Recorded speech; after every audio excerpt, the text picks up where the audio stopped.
महाभारत हिंदुओं के लिए ही नहीं बल्कि समस्त मानव जाति के लिए कल्याणकारी है।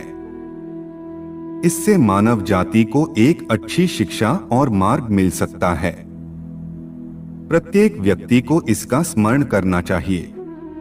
इसमें मनुष्य के प्रत्येक प्रश्न का उत्तर दिया गया है। महाभारत में देश, न्याय, धर्म, राजनीति, समाज, योग, युद्ध, परिवार, ज्ञान, विज्ञान, अध्यात्म, तकनीकी आदि समस्त विषयों का समाधान मिलता है। भगवान श्री कृष्ण द्वारा कहे गए उन प्रसंगों से वर्तमान के मनुष्य को बहुत सी सीख मिल सकती है। उस समय कलयुग के बारे में भगवान द्वारा कहा गया वह कड़वा सच आप इस वीडियो में जानेंगे। कृपया वीडियो अंत तक देखें और चैनल को सब्सक्राइब जरूर करें। विलंब न करते हुए आरंभ करते हैं। बात उस समय की है जब पांचों पांडव भाई वनवास जा रहे थे। तभी अर्जुन के मन में ये प्रश्न उठा और वह बोले कि हे माधव, क्या आप बता सकते हैं कि कलयुग कैसा होगा? कलयुग में मनुष्य कैसे होंगे और कलयुग को संसार का अंत क्यों बताया गया है? श्री कृष्ण ने कहा कि हे पार्थ, मैं तुम्हें इसका सीधा सीधा उत्तर तो नहीं दे सकता, परंतु आप सभी वन में जाओ और वहां जो भी देखो मुझे बताना, जिससे मैं तुम्हें बताऊंगा कि कलयुग में उसका क्या प्रभाव होगा। उसके बाद पांचों पांडव अलग अलग दिशा में वन भ्रमण के लिए चले गए। फिर कुछ समय के बाद सबसे पहले युधिष्ठिर लौटकर आए और उन्होंने जो देखा वो श्री कृष्ण को बताया। युधिष्ठिर बोले कि हे माधव, मैंने 2 सूंड वाले हाथी को देखा। तब श्री कृष्ण ने कहा कि कलयुग में ऐसे लोग राज करेंगे जो बोलेंगे कुछ और करेंगे कुछ और। कोई किसी की बातों पर विश्वास नहीं करेगा। लोग केवल अपने स्वार्थ के लिए एक दूसरे से झूठ कहेंगे। कलयुग में झूठ और अधर्म का साम्राज्य होगा, जिसे मिटाने के लिए मुझे पुनः अवतार लेना होगा। युधिष्ठिर के बाद भीम आए और उन्होंने कहा कि हे केशव, एक गाय को जन्म देते हुए देखा और जन्म देने के बाद गाय अपने बछड़े को इतना जोर जोर से चाटने लगी कि उस बछड़े के शरीर से खून निकलने लगा।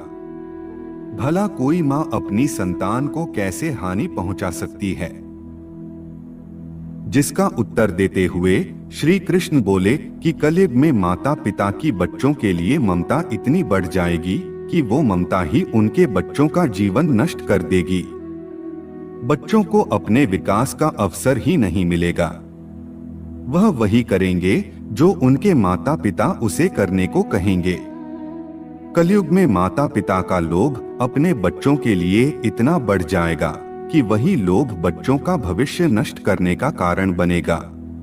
इसके बाद अर्जुन ने कहा कि हे केशव, मैंने देखा कि पक्षियों के पंख पर वेदों का ज्ञान लिखा हुआ है, परंतु वह पक्षी मांस खा रहा था। इसका उत्तर देते हुए भगवान कृष्ण बोले कि पार्थ, कलयुग में ऐसे मनुष्य होंगे जो बहुत ज्ञानी और महान होंगे, परंतु उनके विचार काले और कुटिल होंगे। वह बड़े पंडित वेदों, पुराणों और ज्ञान विज्ञान की बातें करेंगे, परंतु उनके कर्म राक्षसों जैसे बुरे होंगे। कलयुग में इंसान का लालच संपत्ति को लेके इतना बढ़ जाएगा कि बड़े से बड़ा ज्ञानी पुरुष भी संपत्ति के मोह में बंध जाएगा और दुष्ट कर्म करेगा। फिर सहदेव आए और उन्होंने कहा कि हे भगवन, मैंने देखा कि एक स्थान पर 8 कुएं हैं, जिनमें सभी कुएं जल से भरे हुए हैं और केवल एक कुएं में जल की एक बूंद भी नहीं है। वह पूरी तरह से सूखा हुआ था। ऐसा कैसे हो सकता है? भगवन, जहां सभी कुएं भरे हैं, वहां एक कुआं सूखा क्यों है? जिसका अर्थ बताते हुए श्री कृष्ण बोले कि सहदेव, इसका अर्थ यह हुआ कि कलयुग में लोग महल बनाने में, विवाह में या किसी समारोह के आयोजन में लाखों रुपए खर्च कर देंगे, परंतु अगर उनके आसपास कोई दरिद्र भूखा मर रहा होगा तो वो उसकी कोई सहायता नहीं करेंगे, अपितु उससे घृणा भी करेंगे।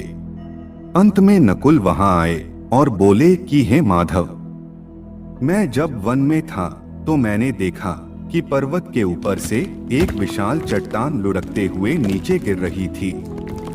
उसके मार्ग में बहुत सारे बड़े बड़े वृक्ष आए, परंतु वह सभी को तोड़ते हुए नीचे गिरने लगी। अंत में वह एक छोटे से पौधे से टकराने पर रुक गई, जिसका अर्थ बताते हुए श्री कृष्ण बोले कि कलयुग में मानव का अपने मन पर कोई नियंत्रण नहीं होगा। उसका पूरा जीवन व्यर्थ हो जाएगा। उसका मन ना ही धन के लोभ से भरेगा और ना ही सत्ता के लोभ से। इसका केवल एकमात्र उपाय यही होगा कि वह हरि भजन करे, जिससे उसके मन को शांति मिलेगी अथवा मन स्थिर रहेगा और उसका सारा जीवन शुद्ध हो जाएगा, जिससे उसे मोक्ष की प्राप्ति होगी। यह कलयुग के वो 5 सत्य है जो भगवान श्री कृष्ण ने पांडवों को महाभारत काल में ही बता दिए थे, और ये आज के समय में पूर्ण रूप से सत्य सिद्ध हो रहे हैं। हमें यह प्रयास करना चाहिए कि हम वेदों व पुराणों में कही गई बातों का स्मरण करें और उनके दिए मार्ग पर ही चलें। मनुष्य के लिए हरि भजन करना उतना ही आवश्यक है जितना गाड़ी के लिए ईंधन और मनुष्य के लिए भोजन। जिस प्रकार गाड़ी ईंधन के बिना और मनुष्य का शरीर भोजन के बिना बेकार हो जाता है, उसी प्रकार मनुष्य के जीवन में हरि नाम कार्य करता है। हमारी इस वीडियो को अंत तक देखने के लिए हम आपका अत्यंत आभार व्यक्त करते हैं और आशा करते हैं कि आपको यह वीडियो अच्छी लगी होगी। कृपया वीडियो को लाइक करें, कमेंट करें और चैनल को सब्सक्राइब अवश्य करें। मिलते हैं एक और रोचक और ज्ञानवर्धक वीडियो के साथ। तब तक के लिए जय जय श्री राम।